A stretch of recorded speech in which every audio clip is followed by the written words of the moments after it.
तुलसीदास जी महाराज की जय।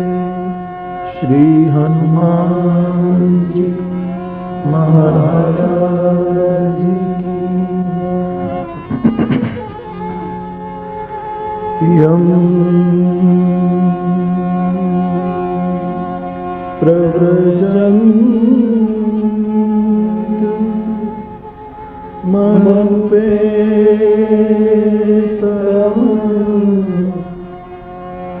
वेद क्रूर्यम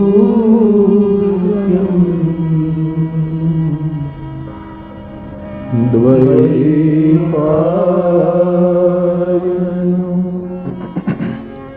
विरहकातर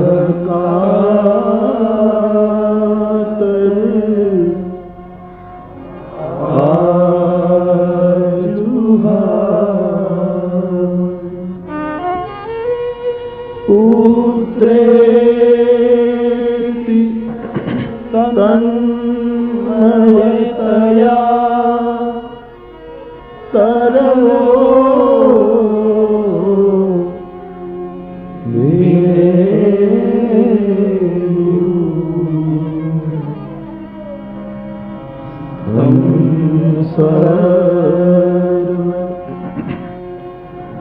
सर्वभूत हृदयं मुनिमानतोऽस्मि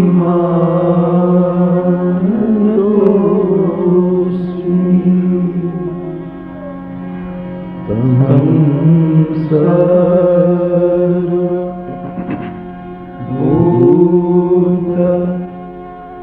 हृदयं मुनिमानतोऽस्मि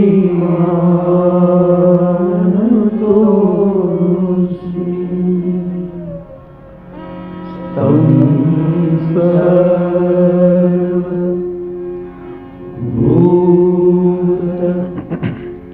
हृदयं मुनिमानतोऽस्मि।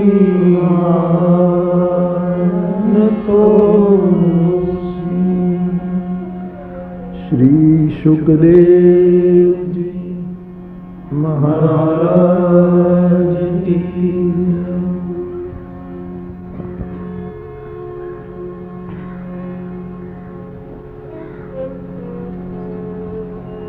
परमात्मा की वाणी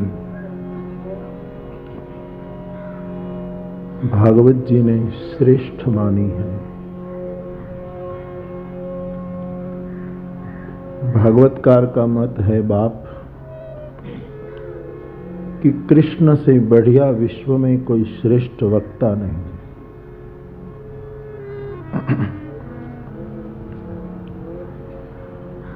लेकिन गोपीजनों का ये कहना है कि आप श्रेष्ठ वक्ता है, आपकी मधुर गिरा पंडित लोग भी रम जाते हैं, बुध विश्राम डूब जाते हैं। हम आपकी सेविकाएं हैं, आपकी आज्ञा में रहने वाली हैं।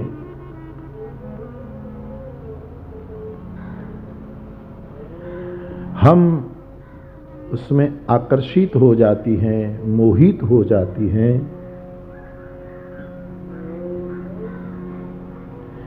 तो क्या मोह से मुक्ति की बार बार दुहाई देने वाले हे गोविंद, तुम्हारी ये बानी ही तो हमको मोहित करने का काम नहीं कर रही। मोह से मुक्त हो, मोह से मुक्त हो, ऐसी बात करने वाले हे गोविंद,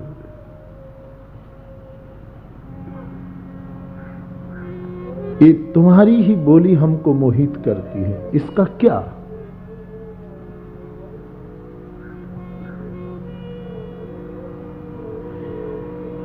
श्रीमन महाप्रभु जी वल्लभाचार्य भगवान इसका जवाब देते हैं। श्री सुबोधिनी जी,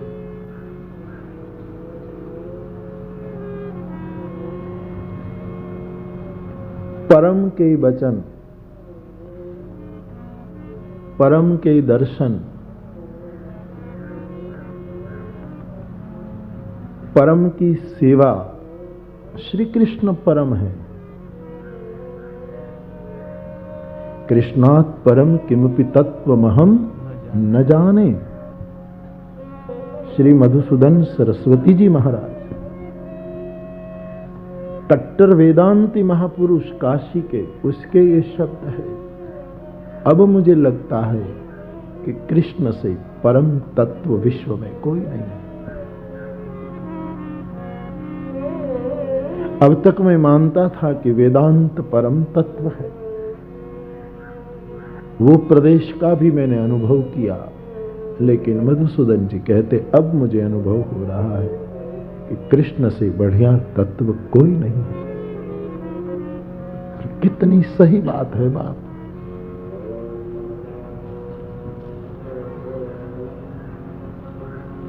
लोह चुंबक होता है ना, वो लोहे को ही खींचता है, लकड़ी को नहीं। लेकिन कृष्ण एक ऐसा चुंबकत्व है, लोहे को भी खींचता है, लकड़ी को भी खींचता है। इसलिए वो परम है।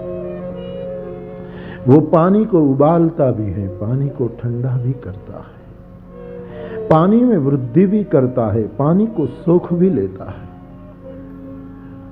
ये परम है।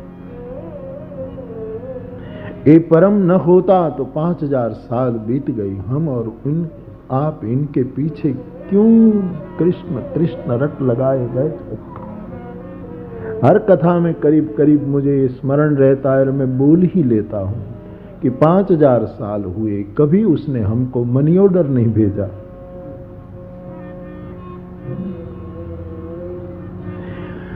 सुना है, कहते हैं, और ये हकीकत है, 500 साल पहले नरसिंह मेहता की हुंडी स्वीकार ली गई थी और किसी न किसी रूप में वो तो साथ में रहे, लेकिन प्रत्यक्ष रूप में, अपरोक्ष रूप में किसने देखा?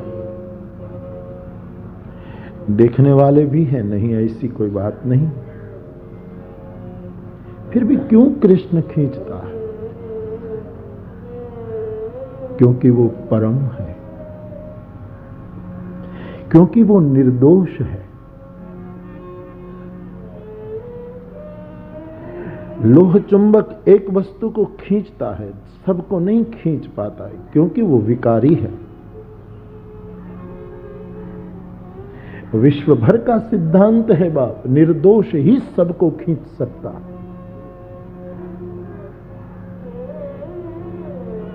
एक निर्दोष शिशु, एक निर्दोष बालक इनके मां बाप को ही खींचता है, ऐसा नहीं, भाई भगिनियों को, पड़ोसियों को, अनजाने लोगों को। निर्दोष बच्चे की मुस्कुराहट देखकर कौन आकर्षित नहीं हुआ?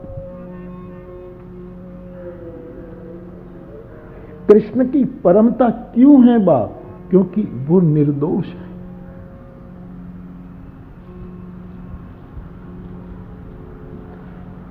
मैं नहीं कहता, मेरी व्यास गादी वाहक बन रही है, माध्यम बन रही है।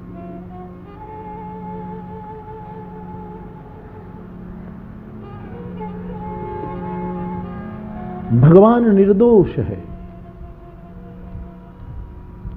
और कोई निर्दोष है, उसका प्रमाण क्या? हम कह दें कि हम निर्दोष हैं, अदालतों में, लोगों के सामने, दो व्यक्ति के बीच में कोई मामला खड़ा हो गया और आदमी कहेगा हम निर्दोष, तुम्हारी गैर समझ है, हम निर्दोष। लेकिन निर्दोष का प्रमाण क्या? ये दुनियादारी, दुनिया वाली अदालतें जो प्रमाण दे, यहां इसका प्रवेश नहीं है। अध्यात्म में इसका प्रवेश निषिद्ध है, नहीं आ सकते वो, जगत की बातें।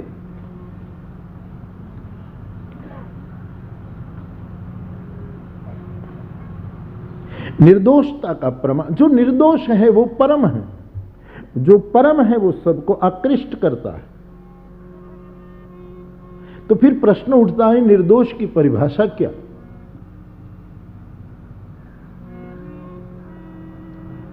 सब विकारों से मुक्त वो तो है ही।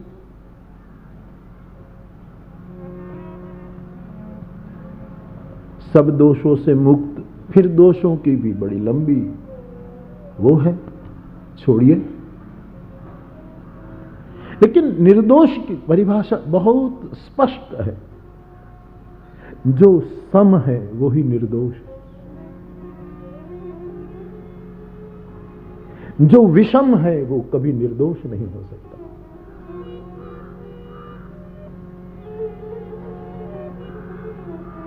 कृष्ण विषम नहीं है, कृष्ण सम है। और इसलिए कृष्ण निर्दोष है, और निर्दोष है इसलिए परम है, और परम है इसलिए सबको आकृष्ट करता है। और जब परम आकृष्ट करे तब वो मोह भी प्रेम बन जाता है। तब मोह रोग नहीं रहता, मोह योग बन जाता है। फिर मोह व्यक्ति को इतने भाव में डुबो देता है,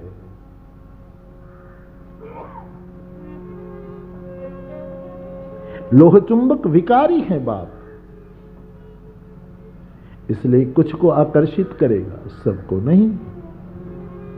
कृष्ण शिशुपाल को भी आकर्षित करता है, भले वो अपने ढंग से आकर्षित हुआ है? लेकिन गया तो कृष्ण की ओर। भगवान कृष्ण कंस को भी आकृष्ट करते हैं, भले वो द्वेष से, भले वो कई प्रकार से गया, लेकिन आकृष्ट किया। ऋषि मुनियों को आकृष्ट करते हैं, छोटी छोटी गोपांगनाओं को, प्रौढ़ों को, बछड़े को, गायों को।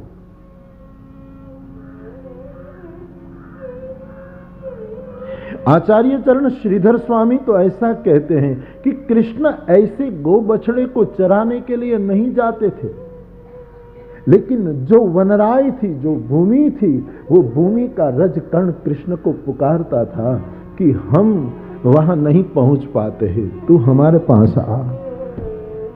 सब किसी न किसी रूप में कृष्ण के प्रति आकर्षित थे, क्योंकि निर्दोष है, परम है, निर्दोष है और सम है। निर्दोषम ही सम ब्रह्मा। ब्रह्म की परिभाषा गीता ने यही दी है। दो लक्षण दिए गीता। परमात्मा सम है और निर्दोष है। विद्या विनय संपन्ने ब्राह्मणे गवि हस्तिनि शुनि चैव स्वपाके च पंडिता समदर्शिनः। अर्जुन को भगवान ने कहा कि भैया तू सम हो जा तो तुरंत ईश्वर में प्रतिष्ठित हो जाएगा, क्योंकि सम ईश्वर का स्वभाव है। जब तू सम हुआ उसी क्षण तू प्रभु में प्रतिष्ठित हो गया। और इस सम में प्रतिष्ठित होना अर्जुन, इसी शरीर में रहकर इस जगत को जीत लेना है, ऐसा गीता का न्याय है। इहैव तैर्जितः सर्गो।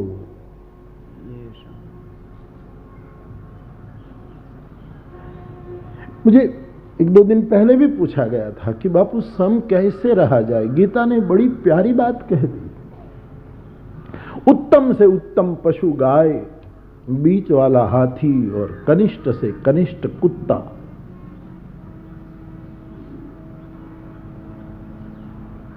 तीनों में जिसको एक भाव से दर्शन करता है।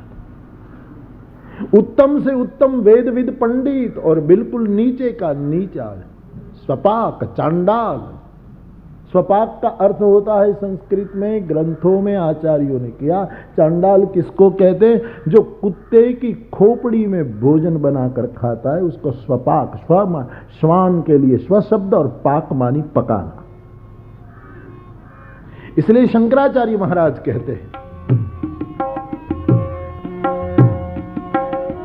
स्वपाको जल पाको भवति विशति मधुपाकोपम गिरा निरातंकोरंको विहरति चिरं कोटिकनकैस्तवा कर्णे कर्णे विशति मनुवर्णे फलमिदं जनः को जानीते जननी जपनीयं जपविदोचिता भस्मालेपो गरलमशनं दीपटधरो जटाधारी कंठे भुजगपसिहारी पशुपति कपाली भूतेषु भजति जगदीशैकपदवी भवानी पद्माणि ग्रहण परिपाटी फलमिदं न मोक्षस्याकाङ्क्षा न च विभववाञ्छापि जन्मे न विज्ञानापेक्षा शशिमुखि सुखेच्छापि न पुनः अतस्त्वां संयाचे जननी जननं यातु मम वै मृडानि रुद्राणि शिव शिव भवानीति जपत न मन्त्रं नो यन्त्रं तदपि च न जाने स्तुतिमहो न चावानं ध्यानं तदपि च न जाने स्तुतिकथा न जाने मुद्रास्ते तदपि च न जाने विलपनं परं जाने मातस्त्वदनुशरणं क्लेशहरणं विधेरज्ञानेन द्रविणविगहेनालसतया विधेया शक्यत्वा तव चरणयो याच्युतिरभूत्तदेतत्क्षन्तव्यं जननि सकलोद्धारिणि शिवे कुपुत्रो जायेत क्वचिदपि कुमाता न भवति जगन्मातर्मातस्तव चरणसेवान् रचिता न वा दत्तं देवी द्रविणमपि भूयस्तव मया तथापि त्वं स्नेहं मयि निरुपमं यत्र कुरुषे कुपुत्रो जायेत क्वचिदपि कुमाता न भवति कपाको जल्पाको भवति मधुपाको उपमगिरा निरातंको रंको विहरति चिरं कोटिकनकै। गाय उत्तम प्राणी हमारी धर्म भावना के अनुसार और स्वयं गाय के स्वभाव के अनुसार हम हमारी धर्म भावना से गाय को उत्तम माने वो तो एक बात और है, लेकिन तटस्थ नीति से देखें तो गाय के स्वभाव के कारण भी उत्तम प्राणी।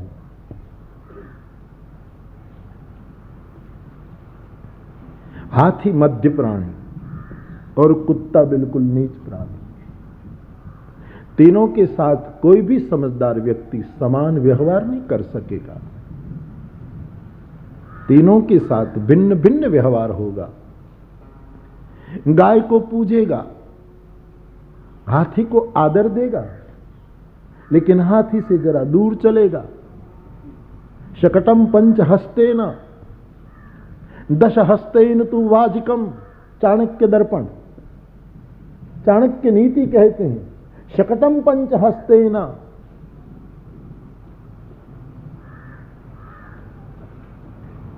बैलगाड़े से 5 हाथ दूर चलना, चाणक्य नीति के जहां बैलगाड़ा निकले तो आदमी को, समझदार को 5 हाथ। उस समय मीटर फुट का माप नहीं था, नाप इसलिए हंसते ही गामड़ा माम करें इस तरह। शकटम पंच हस्तेन दश हस्तेन तु वाजिकम, घोड़ा निकले तो इससे 10 हाथ दूर रहना। कब कब क्या कर दे, इसलिए अच्छा है कि 10 हाथ दूर रहे घोड़े से। हस्ती शतहस्ते, हाथी निकले तो 100 हाथ दूर रहना, लेकिन दुर्जन निकले तो विदेश चले जाना। चाणक्य कहता है यदि दुर्जन पास में निकल जाए तो बेहतर है हिंदुस्तान छोड़कर भाग जाना। भाग नहीं जाना, लेकिन दुर्जनों की इतनी गंभीरता बताई कि सबसे खतरनाक दुर्जन। और मेरे गोस्वामी जी कहते हैं बरु भलबास नरक करता बरु भल बास बरु भल बास नरक करता दुष्ट संग जनी देहि विधाता दुष्ट संग जनी देहि विधाता। तो हाथी से 100 हाथ दूर रहना ऐसा नीतिकार चाणक्य ने कहा, लेकिन मूल तो ये दृष्टांत देकर समझाना चाहते हैं कि दुर्जनों से बहुत दूर रहना। देश त्यागना पड़े तो कोई कम हानि नहीं है दुर्जन के संग की तुलना में, दुष्टों की संग की तुलना। तो हाथी पर लोग सवारी करते हैं, गाय पर सवारी नहीं करते। गाय को पूजते हैं, हाथी पर सवारी करते हैं, और कुत्ते को न पूजते हैं न सवारी करते। ठीक है, स्वान भाग दे देते हैं, लेकिन उसको डंडा लेकर निकाल देते। तीनों के साथ किसी भी समझदार व्यक्ति का व्यवहार भेद रहेगा ही, लेकिन भीतर में सम होगा कि वो कुत्ते में भी वो हरि है, हाथी में भी वही है, गाय में भी वही है, वेद के पंडित में भी वही है, और चांडाल में भी वो सम। मैं समझता हूं परिभाषा बड़ी सरल है, किसी भी शास्त्र की परिभाषा बहुत सरल है, और कोई एक बार अभ्यास हो जाए ना तो किसी भी बात की परिभाषा कर लेता है। ये बहुत आसान एक हाथ का खेल बन जाता है, इसमें फिर ज्यादा कोई मुश्किल नहीं पड़ती। मुश्किल तो आचरण का मामला जब आए तभी है।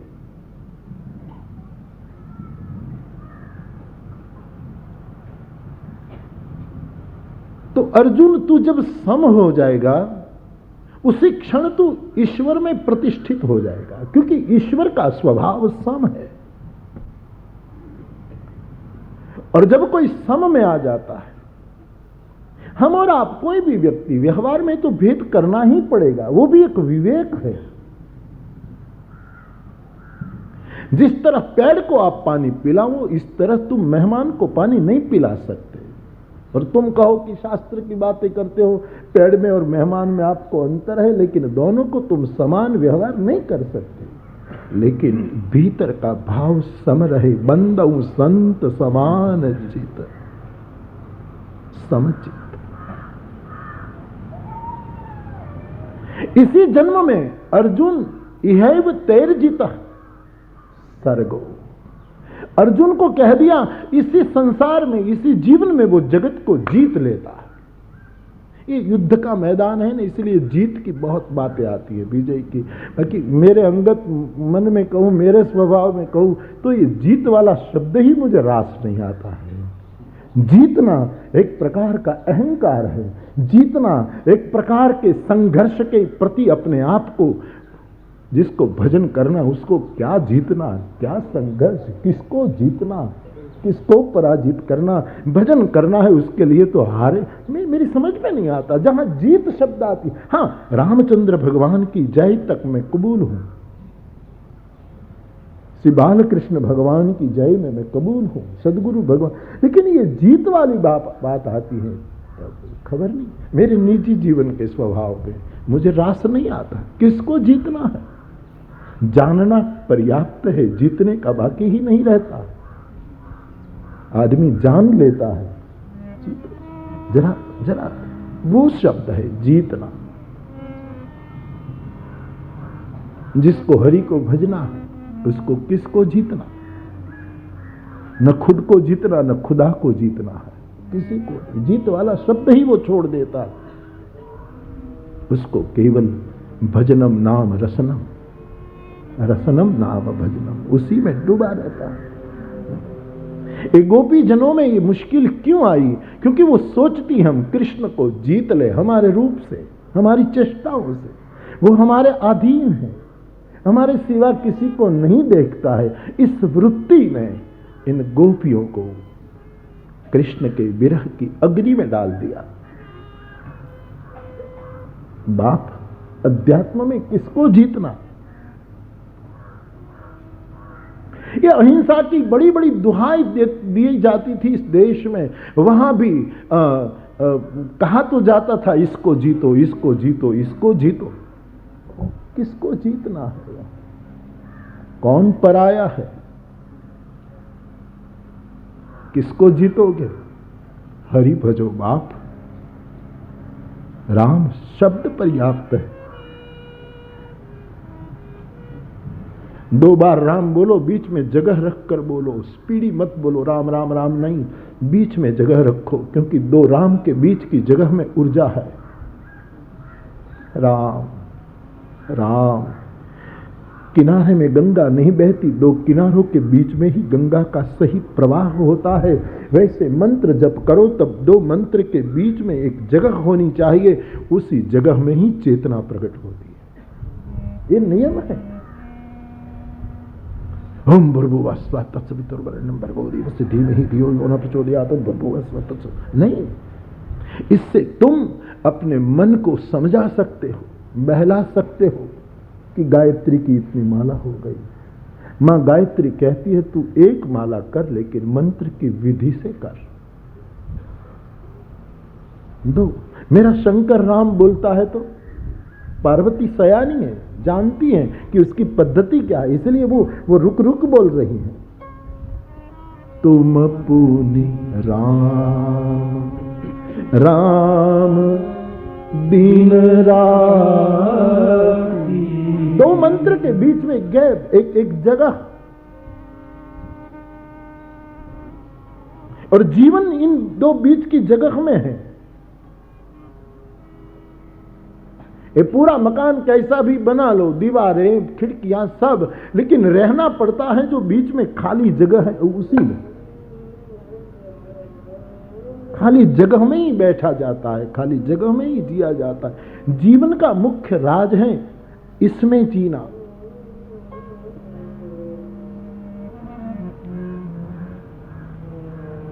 तुम पुनि राम राम दिन राति, सादर जपहु अनंग आराधि।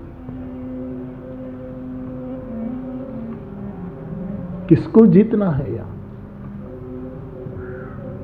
और जिन जिन लोगों ने जीता है क्या पाया है? क्या संतुष्टि मिली उसको? सब हारे हैं आखिर। एक हरि नाम के जीतने की बात में तासाम तत्सौभग मदम भिक्षमानंच केशव प्रशमाय प्रसादाय तत्रैवांतर्धीयते। ये पूरा मामला गड़बड़ गोपियों का इसी में से तो हुआ है। जीतने वाली बात ही छोड़ो, अध्यात्म में, हाँ बाकी तो जगत में तो सब चलता है। तो मुझे ये जीत शब्द रास नहीं आ रहा, नहीं अनुकूल पड़ रहा। किसी ने किसको जीता वो कोई बड़ी बड़ी महिमा की बात नहीं है।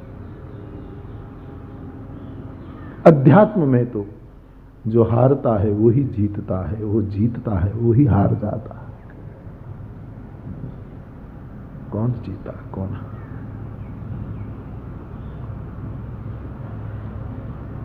तो जो सम हो गया,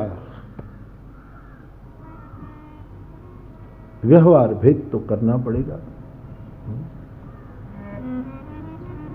अब ये कथा मुझे कहनी है तो एक व्यवहार भेद खड़ा हो गया कि मुझे आपने ऊपर बिठा दिया, आप नीचे बैठे हैं। लेकिन यदि मैं ये समझूं कि आप अज्ञानी हैं, आप मूढ़ हैं, तो मेरे जैसा मूढ़ कोई नहीं। उसी को कहते हैं सम। जब प्रत्येक व्यक्ति में वही चेतना बिलस रही है, वही रास चल रहा है, वही एक परम तत्व झलक रहा है।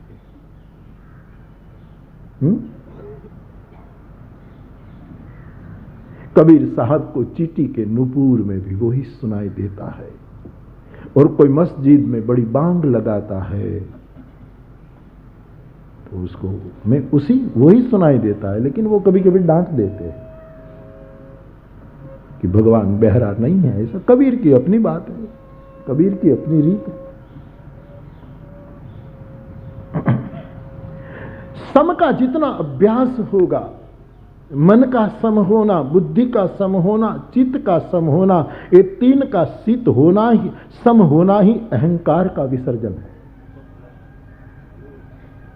अहंकार का विसर्जन ऐसे नहीं होगा, नहीं हम तो निमित्त हैं, हम तो कुछ नहीं, ये तो सब ठीक है, व्यवहार की बातें हैं, ये तो सब बोल लेते हैं। अहंकार का विसर्जन चौथे स्थान पर है, जब मन का सम हो जाना, बुद्धि का सम हो जाना और चित्त का सम हो जाना, ये तीन का सम होना ही यहां अहंकार का पूर्ण रूपेण विसर्जन है। और ये पूर्ण विसर्जन जब हो जाता है तब श्रीहरि उसके निरंतर अधीन हो जाते हैं। काम आदि मद दंभन जाते तात निरंतर बस में ताके।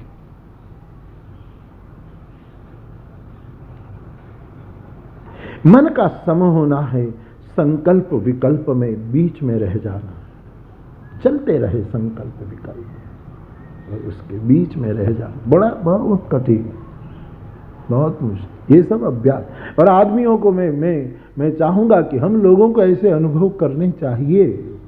ये मानव जीवन इसीलिए मिला है, ऐसे कुछ अनुभव करके इस दुनिया छोड़ना, रुपया कमा करके छोड़ना ये कोई बड़ी बात नहीं है, प्रतिष्ठा पाकर छोड़ना कोई बड़ी बात, ईश्वर की कुछ अनुभूतियां लेकर छोड़ना वही बड़ी बात है। कि कुछ अनुभूति हो। ગુજરાતીમાં કયા કરું ને કે આ નવા દિવસો હવે આવે, આપણે આ નોરતા જશે ને પછી નવા દિવસો આવશે દિવાળી તરફના, પછી ગામડામાં હવે તો બધું ગયું, પણ ગામડામાં નહોતું કહેતા કોઈને કંઈ નવા દિવસોમાં થઈ જાય તો લોકો એમ કહે કે ભાઈ કંઈક ઝપટમાં આવી ગયો છે। એમ ભગવાન की झपट में जो आ जाए, भूत प्रेतों की झपट में नहीं, जो हरि की झपट में आ जाए, जो कहीं भाड़ी गयो, जिसके कान में कुछ एक रणुकार बज गया, यही संपदा लेकर जाना, वही जीवन है।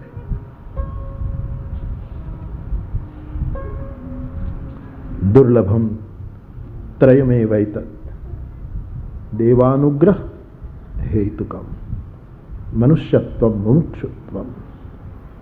शंकराचार्य महाराज कहते जगत में तीन वस्तु दुर्लभ है, एक तो मनुष्यत्व, दूसरी मुमुक्षा मुक्ति की इच्छा, और तीसरी कोई महापुरुष का संग। और महापुरुष का संग तीसरे नंबर का अंतिम शिखर का दुर्लभ तत्व बताया। भगवान महावीर स्वामी को पूछो तो भगवान महावीर स्वामी भी मनुष्यता को प्रथम स्थान, फिर उसने अपने दर्शन के अनुसार 4 वस्तु दुर्लभ बता दी कि 4 वस्तु दुर्लभ है। महावीर स्वामी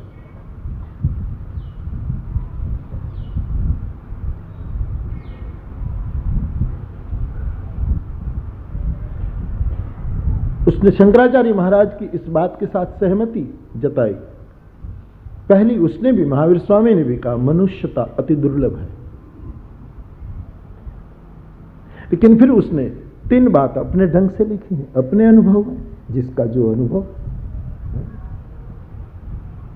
और अनुभव की जिस तरह अनुभव होता है, फिर अनुभव का आनंद सबका एक होता है, लेकिन बिलक बिलक मार्ग से अभिव्यक्ति भिन्न है, अनुभव सबका एक है, अभिव्यक्ति भिन्न है। महावीर स्वामी ने इस ढंग से कहा, बुद्ध भगवान ने इस ढंग से कहा, आदि शंकराचार्य भगवान ने, तुलसी ने इस तरह कहा, सबकी अभिव्यक्तियां भिन्न है, अनुभव सबके एक है। रविंद्रनाथ टैगोर कहते हैं, सुबह का समय है, सूर्योदय हुआ है और एक चित्रकार है तो वो सूरज का चित्र बनाने लगता है, एक बीणा वादक है तो वो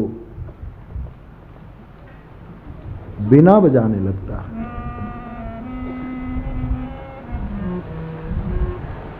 और एक कोई काव्यकार है, एक कवि है तो वो कविता लिखने बैठ जाता है। लेकिन तीनों का आनंद समान है। चित्र, सूर्य को देखकर जो चित्र बनाने वाला वो भी उसी में, बीनाबाद करने वाला भी उसी अनुभव में डूबा है, काव्य लिखने वाला भी, लेकिन तीनों की अभिव्यक्ति के साधन भिन्न है। एक कलम उठाता है, एक बीणा उठाता है और एक पीछी उठाता है।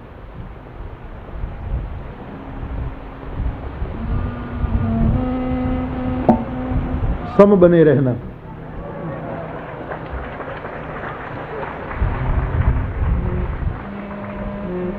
एक दो मिनट के लिए।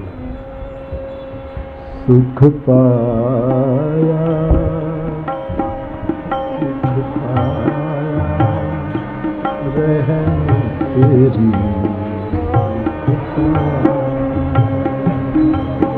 सुख पाया, दोनों काम हो जाए।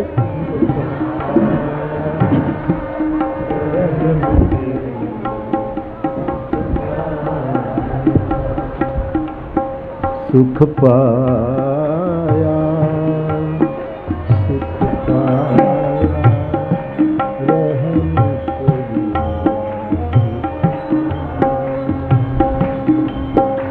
सुख पाया,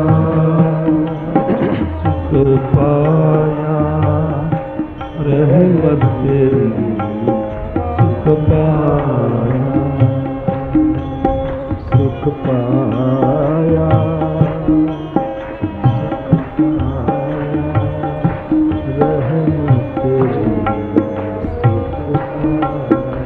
हरि बोल। सुख पाया, सुख पाया, रहम तेरी, सुख पाया, सदा नानक की अरदास, सदा नानक की अरदास, सदा नानक की अरदास, सदा नानक की अरदास।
दे दाने, जी सगल को दे दाने। सुख पाया, सुख पाया, रहम तेरी सुख पाया, सुख पाया, सुख पाया, रहम तेरी सुख पाया, सुख पाया, सुख पाया, रहम तेरी सुख पाया, सुख पाया, सुख पाया, रहम तेरी सुख पाया। तू काहे डोले प्राणिया, तू काहे डोले प्राणिया, खुद राखेगा सिरजनहार, खुद राखेगा सिरजनहार। जिन पैदाइश तू किया, जिन पैदाइश तू किया, सोई तेरा दास सुख पाया, सुख पाया, रहम तेरी सुख पाया, सुख पाया, सुख पाया, रहम तेरी सुख पाया।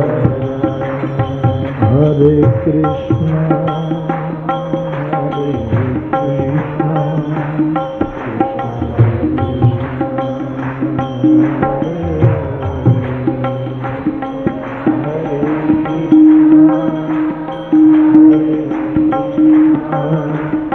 कृष्णा कृष्णा हरे हरे, हरे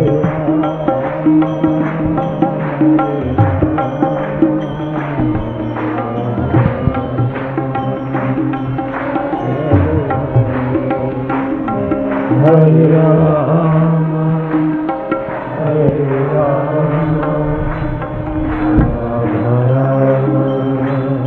हरे राम, कभी कभी क्या होता है कि जब कथा में पावर चला जाता है तो लोग धुन शुरू कर देते हैं, बारिश होती है तो धुन, तो लोग ऐसा सोचते हैं कि धुन करने से शायद रुक जाए।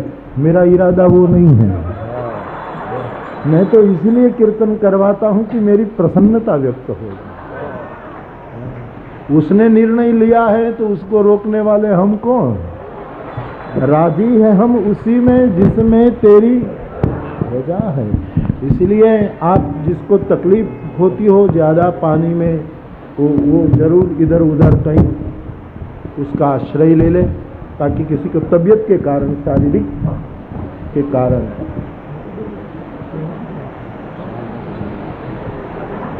और चिंता मत करना, आप पर जब रुक जाएंगे तब मुझ पर ज्यादा बरसेगा पानी, ये कपड़ा फिर वो होगा। जब आप पर बंद हो जाएगा तो मुझ पर ज्यादा होगा।